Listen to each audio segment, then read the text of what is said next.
Are you ready? Let's talk digital. Bonjour à tous et bienvenue sur le podcast Digital Feeling. Je suis Elodie Chenol et j'accompagne les CEO à travailler leur personal branding et celui de leur marque grâce au digital. J'ai pour ambition, à travers ce podcast, de répondre à toutes vos problématiques concernant le marketing digital.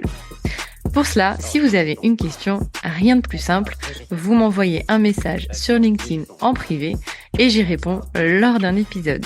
Les questions peuvent tourner autour du personal branding, du B2B, de la plateforme LinkedIn, mais aussi des autres réseaux sociaux, de toutes les problématiques que vous pourriez avoir concernant votre stratégie d'entrepreneur et comment améliorer votre visibilité et surtout générer plus de ventes. Si je n'ai pas la réponse à votre question, j'irai chercher pour vous les experts du domaine pour vous produire un épisode qui répondra à cette fameuse question. Bonne écoute! Bonjour à tous et bienvenue dans ce nouvel épisode de Digital Feeling. Aujourd'hui, j'ai le plaisir de recevoir Ronnie Abessidan, qui n'est autre que doctopreneur en intelligence artificielle et cybersécurité. Il développe chez labelfort.ai des solutions pour traquer les contenus frauduleux générés par IA. Ça tombe bien, dans un monde où on a de plus en plus de contenus frauduleux et on ne sait plus trop détecter le faux du vrai, on a besoin de solutions comme celle-ci. Bonjour Ronnie. Bonjour Elodie, merci de m'inviter à ton podcast. Eh ben merci à toi d'être venu, c'est un vrai plaisir. Je pense qu'on va gratter un sujet qui est assez anxiogène finalement, de détecter le faux du vrai. C'est vrai qu'aujourd'hui c'est quand même assez difficile, on a vu pas mal de posts sur LinkedIn où des personnes nous montraient à quel point il était facile de produire du faux contenu avec une photo et générer même du contenu par IA qui était complètement faux pour des notes de frais ou ce genre de choses. Et toi, du coup, tu as développé une solution, en tout cas tu fais partie du développement d'une solution de labelfort.ai qui arrive à détecter le faux du vrai. Est-ce que tu peux nous en dire un petit peu plus ? Alors oui, bien sûr. Alors déjà, peut-être, je pourrais préciser mon background pour comprendre un peu d'où on arrive là. En fait, moi, de base, avant d'être dans Labelfort, j'avais fait un doctorat en détection de manipulation d'images. Mais c'était à l'époque avec Photoshop. Donc, il n'y avait pas encore l'IA qui permettait de créer des faux contenus. Du coup, je créais des algorithmes, donc des IA aussi, pour détecter qu'une personne avait fait un photomontage un peu style Photoshop, copie d'un morceau d'une photo dans une photo, par exemple. Et du coup, j'ai développé des solutions dans ma thèse qui permettaient de faire en sorte que ce genre de détection puisse marcher vraiment en pratique. Ensuite, pendant ma thèse, on a pu remarquer l'essor des solutions d'IA générative qui ont permis de créer des visuels de plus en plus réalistes. Et c'est là qu'en fait, poussé par mon envie d'entreprendre dans tous les cas après ma thèse, j'ai décidé de cofonder Label4 AI avec d'autres personnes très sympas, qui est une entreprise du coup qui vise à détecter tout ce qui est généré par IA, mais on va dire de façon malveillante. Bien sûr, aujourd'hui, l'IA générative peut permettre plein de choses exceptionnelles. On peut générer des visuels assez facilement pour faire de la pub, par exemple, mais il y a aussi plein d'usages un peu frauduleux. Et là, en fait, avec mon expertise de thèse, que je visais, en fait, c'est créer une entreprise où je pourrais développer un produit qui m'aiderait en fait à mettre mon expertise dans un produit qui va permettre de détecter tout ce qui est généré par IA à des fins frauduleuses. Donc comment on fait ça ? Alors il y a plusieurs possibilités. Le plus simple, généralement, c'est rien de commencer par regarder avec les métadonnées de ce qui est produit. Parce que maintenant, aujourd'hui, si on télécharge une photo de ChatGPT ou de Gemini Nano Banana, dans les métadonnées, c'est explicité clairement que c'est fait par IA. Maintenant, les métadonnées, c'est une information. Mais en fait, bien sûr, c'est pas fiable à 100%, on peut les changer, on peut les enlever. Et le vrai cœur de la solution, c'est pas complètement les métadonnées, c'est plutôt essayer de chercher des bruits, des signaux en fait invisibles qu'on ne voit pas à l'œil nu, mais qui permettent de trahir en fait que ça a été fait par IA. Donc par exemple, juste pour simplifier un peu le principe, quand on génère une image avec une IA, on projette l'image dans un espace mathématique pour pouvoir la transformer, et ensuite on la refait passer dans le monde réel, on va dire.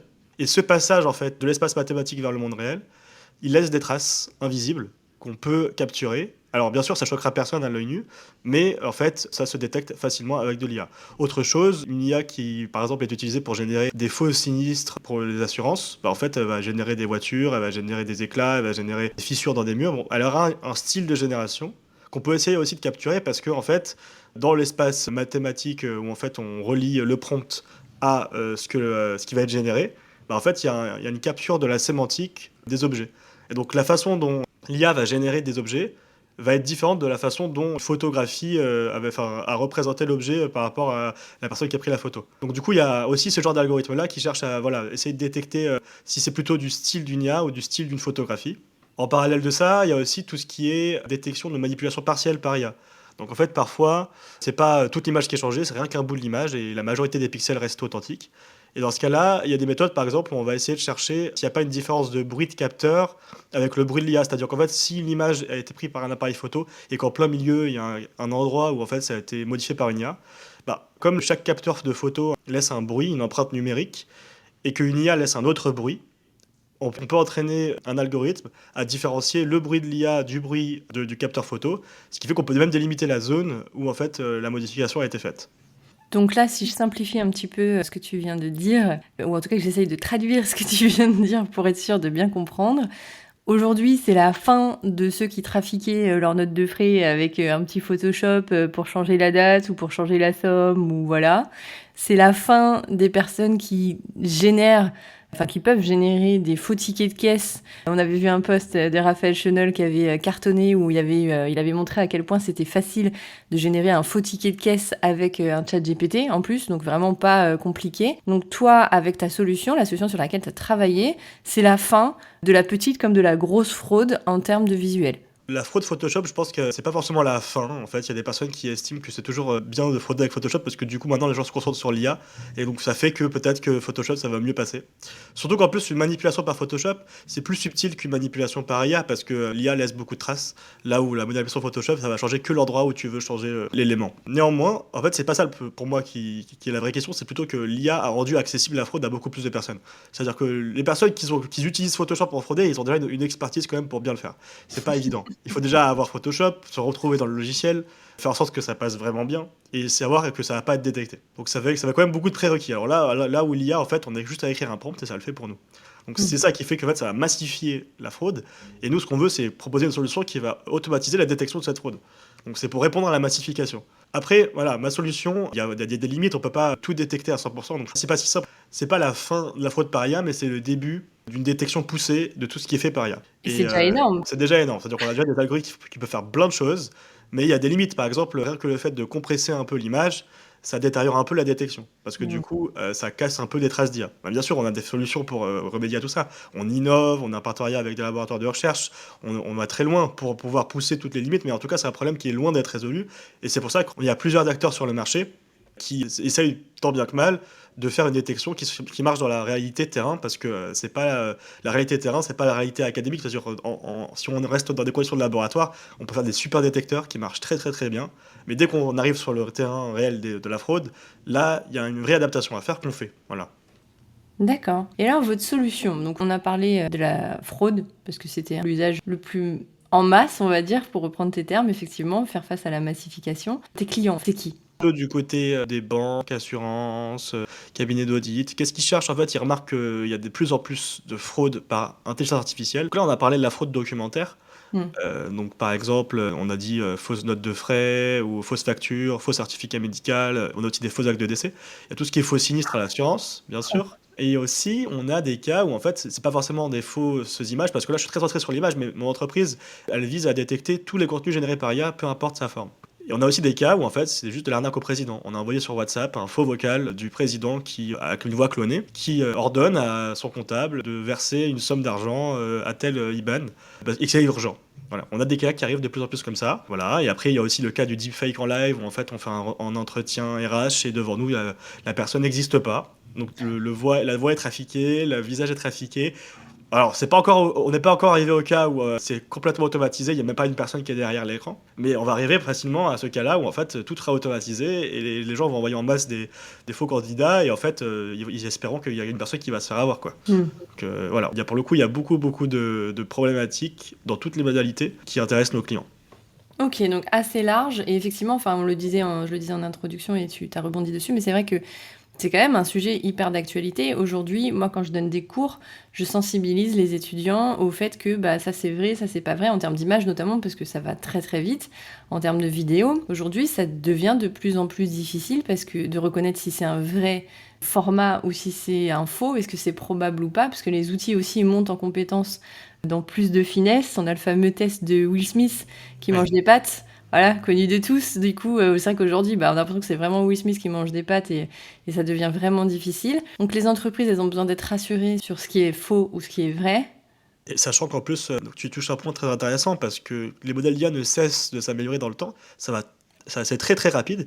Et du coup, nous, on pense à des stratégies pour être super rapide dans la détection des nouvelles IA et voire anticiper à l'avance en fait cette détection parce que en fait finalement les nouvelles IA qui sortent en général ça découle de la recherche académique. Donc en fait on peut avoir une avance sur la détection de nouvelles IA rien qu'en regardant en fait ce qui se fait dans la recherche académique en termes de modèles de génération qui sont en train d'évoluer et potentiellement qui vont arriver dans une nouvelle solution. Donc du coup voilà, on prend de l'avance par notre expertise académique sur ce côté-là. Ah, ça c'est un vrai plus parce que ça va tellement vite. Oui, ça va tellement vite que voilà, du coup il faut pouvoir aller là où l'information est la plus rapide de toute façon. Pour détecter l'invisible, on en a parlé, mais il me semble que vous avez une autre façon de prouver que vos contenus sont vrais avec un watermark. Est-ce que tu peux nous en dire 2 mots? Oui, en fait, on a une autre technologie. Donc là, la technologie de détection, comme on vient de parler, ça s'appelle l'analyse forensique. C'est très relié à l'expertise criminalistique. Comme si le contenu c'était une scène de crime et qu'en fait on venait analyser un maximum de preuves pour pouvoir dire si c'est fait par IA ou pas.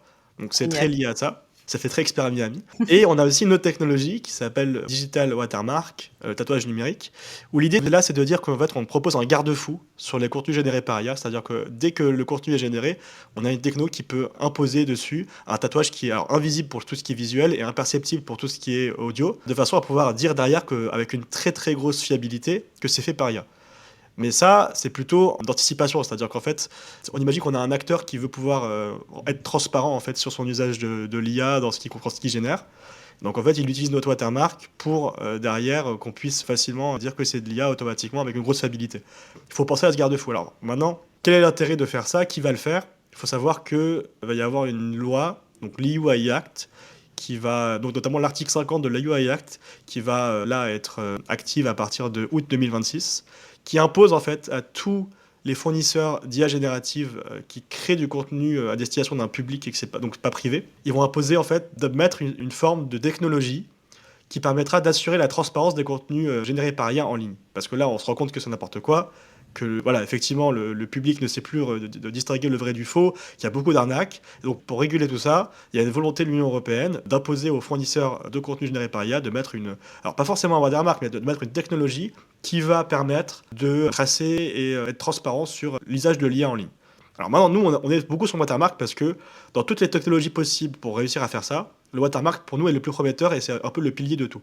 C'est-à-dire qu'en fait, il y a plusieurs possibilités. On pourrait se dire, les métadonnées, par exemple, mettre dans les métadonnées que c'est fait par IA, bah, du coup, c'est une protection. Sauf que ça s'enlève facilement ou ça peut se falsifier. Donc, c'est pas une protection suffisante.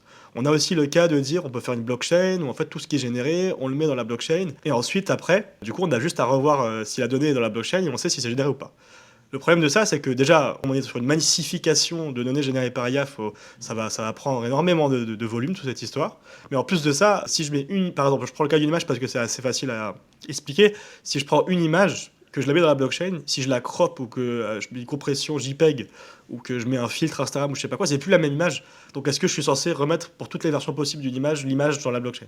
Donc il y a un peu un problème si on n'utiliserait que la blockchain. Ou alors il y a aussi voilà, le tatouage. L'avantage du tatouage, c'est que quand on le met sur le contenu, peu importe s'il est croppé, si on lui fait une altération de couleur, si on le compresse ou quoi, il est conçu pour qu'il soit très robuste. Et en fait, la seule façon plus ou moins de l'effacer, si on veut vraiment l'effacer, ce serait de faire en sorte que le contenu soit presque inutilisable. Donc très très très compressé, ou alors un tout petit bout de crop, ou alors qu'il soit imprimé mais en très mauvaise qualité. Donc, l'avantage du tatouage, c'est qu'il est très robuste, très fiable. Du coup, si on le combine avec les métadonnées et la blockchain, là ça fait un peu plus de sens, parce que du coup, les métadonnées permettent d'avoir plein d'informations. Donc si on peut relier un tatouage à une métadonnée, ça veut dire qu'on peut retrouver plein d'informations sur le contenu. Et si on le met dans la blockchain, ce qui peut se passer, c'est que du coup, on peut mettre qu'une seule version de chaque contenu généré, et ensuite, même si ça a été modifié un peu, on peut remonter grâce au tatouage à l'instance dans la blockchain. Donc en fait, voilà, ça c'est un peu toutes les technologies qui sont sur la table pour cette loi. Et nous, on pense qu'une combinaison des trois avec le watermark, qui est quand même très important par rapport au reste, et c'est la solution finale, potentiellement. Et alors, pour se projeter dans un avenir assez proche finalement, l'intérêt pour les banques, je le vois bien, l'intérêt pour pas mal d'entreprises d'assurance, etc. Mais ça pourrait aller plus loin parce que, alors je dis n'importe quoi parce que c'est plus le cas, mais on a eu la grosse mode des NFT, tu parlais de blockchain, ça va parler du Web3, et il y avait une grosse mode du NFT où on faisait des œuvres numériques qu'on pouvait acheter et garder, qui étaient censées être sécurisées par la blockchain, mais finalement pas tant que ça parce qu'on pouvait les hacker. Bref, est-ce que tu vois d'autres cas d'usage plus larges que ce qu'on vient d'évoquer là, d'entreprises comme... Alors du coup, quand je te parlais des NFT, j'avais en tête des marques de luxe qui pourraient utiliser justement ce watermark pour lutter contre la contrefaçon, mais du coup la contrefaçon numérique. Effectivement, on a aussi ce use case-là qui est présent dans l'entreprise. Et notamment, et c'est pour 2 cas, c'est pas seulement pour ce que tu viens de dire. Il y a le cas de la détection de fuite, de leaks, et le cas de, effectivement, détection de contrefaçon. Donc, en fait, le tatouage, si on le met dans tous les contenus qu'on génère, ou qu'on crée, peu importe qu'il soit vrai ou faux d'ailleurs, par exemple, on veut créer une collection en avant-première, on dévoile à certains journalistes en avance, disons. Si on met un tatouage différent, parce qu'on est en mesure de le faire ça. Si on met un tatouage différent dans chacun des contenus qu'on va donner aux journalistes, s'il y a un journaliste qui le fait fuiter, ou plusieurs d'ailleurs, on sera en mesure de remonter sur qui l'a fait fuiter, et du coup après ça peut avoir des conséquences. Donc en fait le watermark peut être aussi un moyen de dissuasion sur la fuite, assez fort. Enfin, je sais pas si c'était le cas depuis le début, mais on parle bien sûr d'un watermark invisible, hein. Je sais pas si on l'a bien précisé depuis le début. T'as C'est raison de le important. préciser. C'est important parce que sinon les gens peuvent penser que c'est du visible. Non, non, c'est vraiment de l'invisible, c'est invisible à l'œil nu, imperceptible pour les oreilles. Et donc le cas de la contrefaçon, ce sera un cas où plutôt je fais plein d'images aussi, peu importe si c'est fait par IA ou pas, je mets une marque dedans, et ensuite après je fais tourner un robot qui va chercher sur internet où l'image a été utilisée. Et donc si je vois que ça n'a pas été utilisé par une personne qui a été autorisée, bah là je peux peut-être demander des royalties ou quelque chose comme ça. Voilà, ça c'est un autre cas qu'on a chez nous. Ok, super intéressant. Et tu as parlé d'une loi qui arrive en 2026. Est-ce que tu penses qu'on va vers un peu un Nutri-Score de la transparence numérique? Alors c'est marrant que tu poses cette question parce que le Nutri-Score, c'est surtout nous qui le portons. C'est-à-dire qu'en fait, au niveau de la concurrence, tout le monde fonctionne sur un système de pourcentage. Il y a 51% de chances que c'est fait par IA ou 60% de chances que c'est fait par IA. Alors que nous, on est plutôt là en train déjà d'évaluer, avant de donner une réponse, la probabilité qu'on se trompe. C'est-à-dire qu'en fait, on te dit c'est fait par IA et il y a une chance sur tant qu'on se trompe.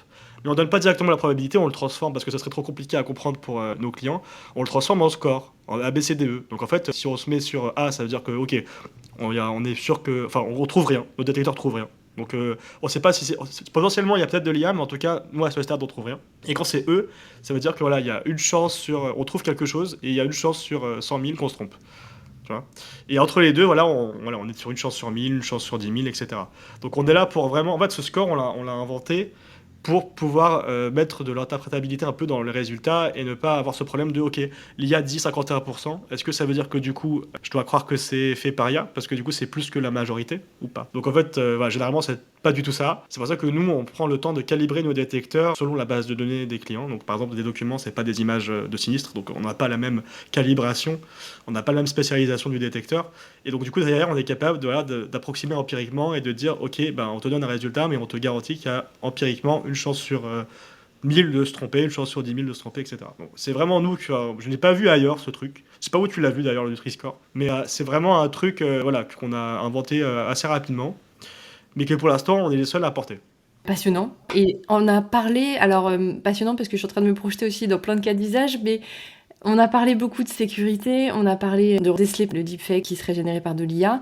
Aujourd'hui, moi, ça m'amène une question parce qu'il y a par exemple, dans le domaine des RH, il y a quand même pas mal d'outils de détection pour savoir si le CV il a été généré avec de l'IA ou pas. Et ces outils, ils sont pas forcément très fiables.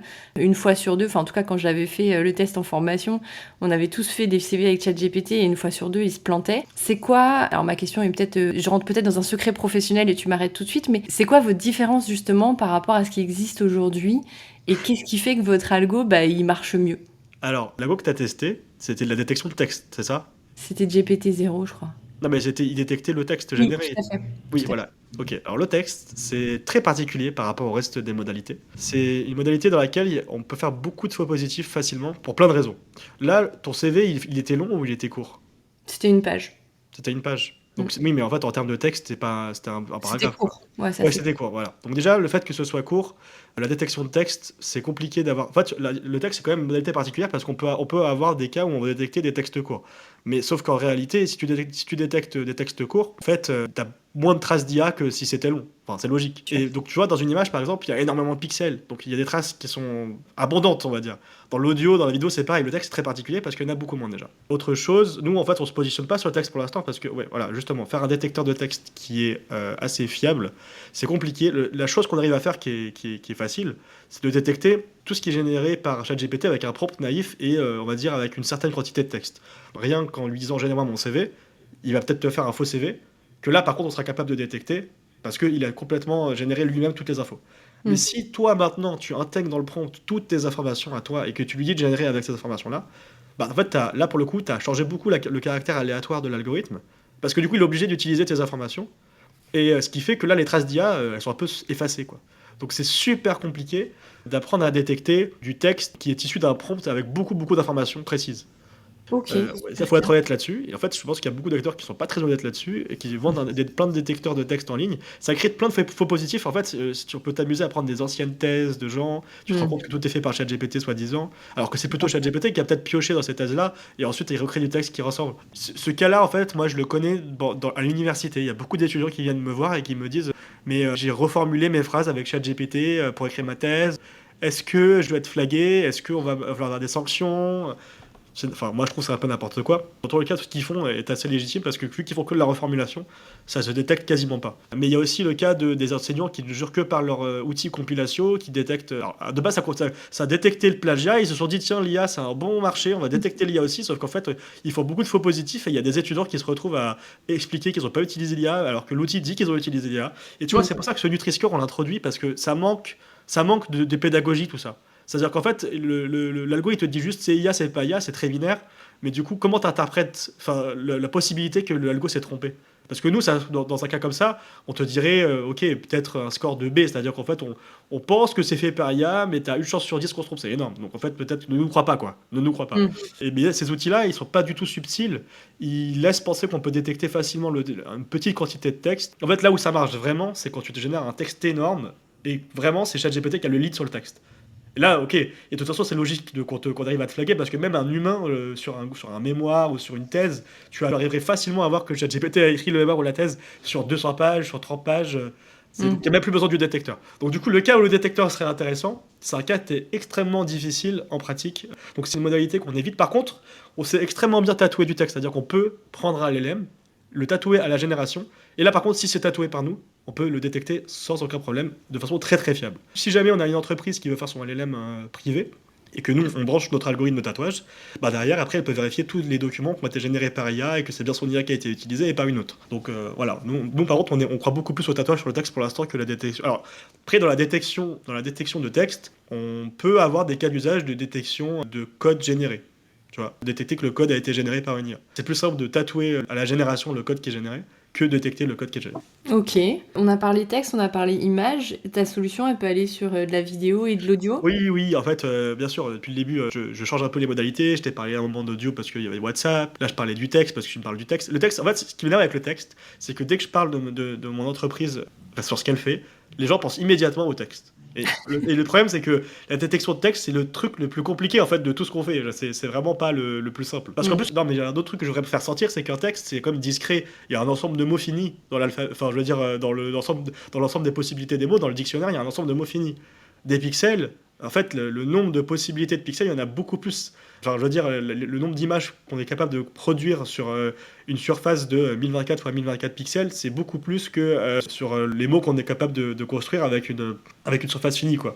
Donc le mot, c'est vachement plus difficile à trouver des traces. C'est que des traces statistiques. Oui, donc les autres modalités, je reviens là-dessus. La vidéo, ce n'est que un ensemble d'images avec de l'audio et potentiellement des sous-titres. Donc en fait, nous, on peut détecter frame by frame, on peut détecter l'audio, et on peut détecter si le sous-titre a été généré aussi.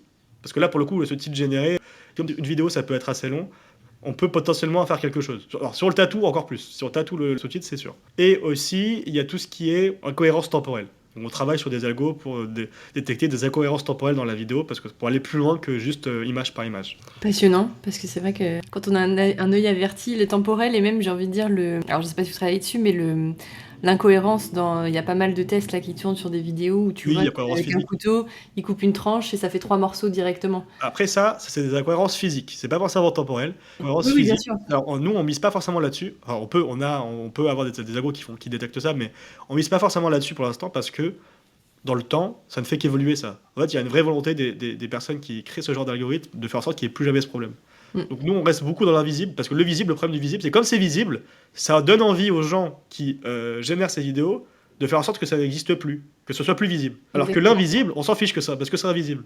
Donc du coup, on mise beaucoup plus sur l'invisible parce que en fait, on sait que ça va être beaucoup moins corrigé. C'est pas l'objectif de corriger ça, quoi.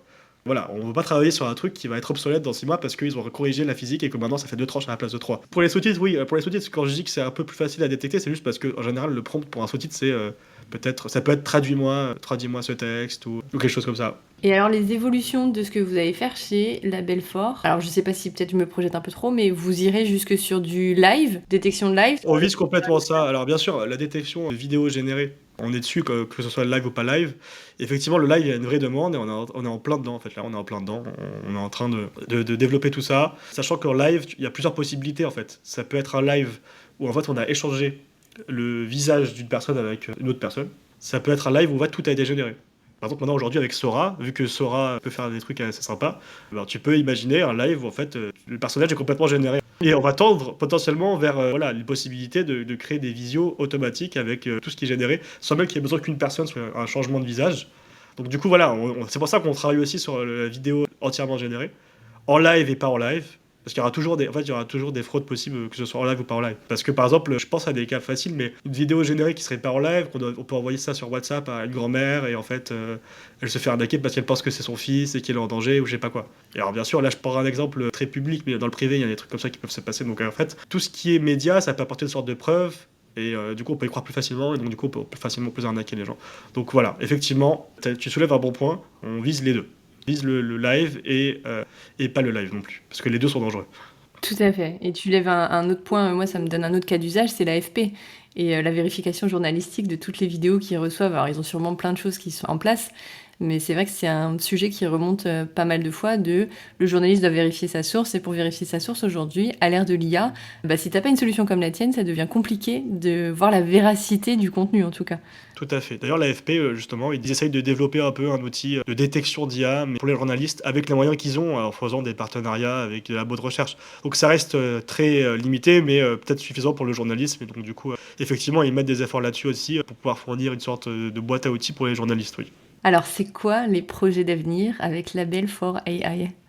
Ah, il y en a plein. Nous, en fait, on veut vraiment couvrir la détection à 360 degrés. C'est pour ça qu'on mise sur des détections par watermark ou sans watermark, et dans toutes les modalités, dans tous les formats possibles de contenu. Ce qu'on vise, c'est simplement d'être un leader mondial de la détection, dans la traçabilité et la détection de contenu généré par IA. Moi, je suis du côté technique, donc je vais te dire, faire en sorte que mes algorithmes soient les plus fiables et les plus pédagogiques aussi du marché. Parce qu'en fait, c'est vrai qu'il y a un vrai besoin là-dessus. Je remarque qu'il y a très peu d'explications du résultat. On balance juste, soit c'est binaire. Alors moi, ce que j'aime pas, c'est le cas où on dit c'est IA ou c'est pas IA. Ou encore pire que ça, on met 4 classes.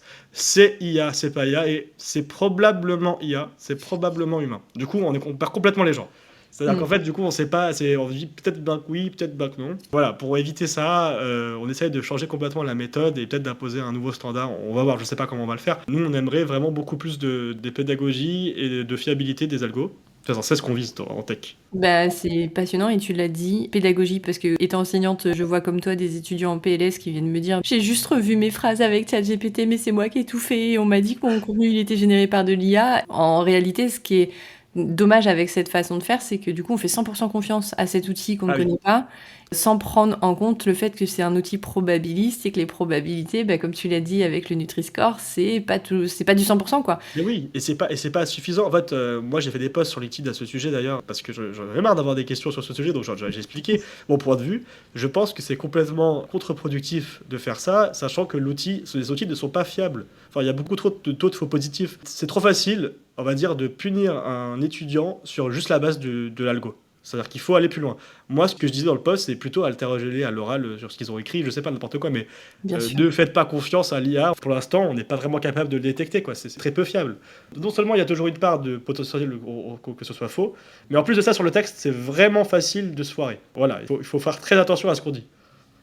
Ouais, je suis entièrement d'accord avec toi. Moi, j'ai arrêté alors, je leur fais pas faire des mémoires, mais je leur fais faire des présentations. Et en cours, en fait, je les refais travailler à l'ancienne. Comme ça, je suis sûre qu'ils travaillent ensemble et qu'ils réfléchissent. Après, s'ils font la production avec ChatGPT, du coup, je m'en fiche. Et après, c'est eux qui me le présentent. Donc, je sais que, il y a eu un moment donné où l'IA est là. De toute façon, on peut pas dire non, n'utilisez pas l'IA. Mais en revanche, on peut faire les choses intelligemment pour voir si l'étudiant connaît vraiment son sujet. C'est ça, c'est plutôt ça que moi je préférais qu'on fasse parce que c'est n'importe quoi de juste se sanctionner comme ça à l'aveugle, juste en se basant sur un outil qui dit quelque chose. Il n'est pas fiable l'outil. Donc, ok, moi je veux dire, compilation, ils sont sympas, mais de base ils font du plagiat. Ils sont arrivés sur l'IA comme ça, avec la mode, et enfin désolé, mais c'est pas le meilleur outil de détection de texte. Non, mais et tu fais bien de le dire, et je pense qu'on ne le dit pas assez. Et effectivement, moi, les écoles qui font une confiance aveugle à compilation. C'est normal parce qu'en fait, il est très bon en détection de plagiat, ça je vais pas lui enlever. Donc forcément, comme il est très bon en détection de plagiat, on se dit, bah ils ont sorti un détecteur de texte généré, c'est forcément bon, parce qu'il est bon en plagiat. Donc forcément, bah oui, c'est logique. Bah oui, c'est logique, ils sont bons dans ça, donc ils sont forcément bons dans tout un truc qui est tout nouveau, qui vient de sortir et que personne n'arrive à faire.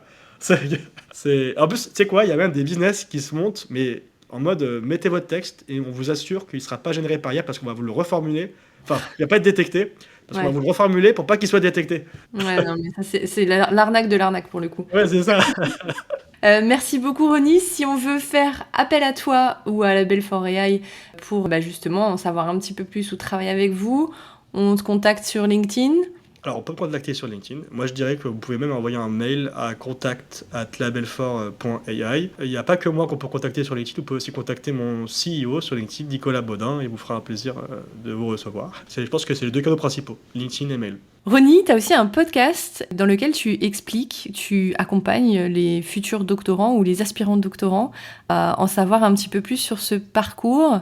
Tu peux nous dire 2 mots sur ton podcast, thèse, antithèse, synthèse ? Oui, bien sûr. Effectivement, en fait, c'est un podcast que j'ai lancé pendant ma thèse, parce que moi, j'ai toujours adoré le montage audio, le montage vidéo, enfin, le montage image même.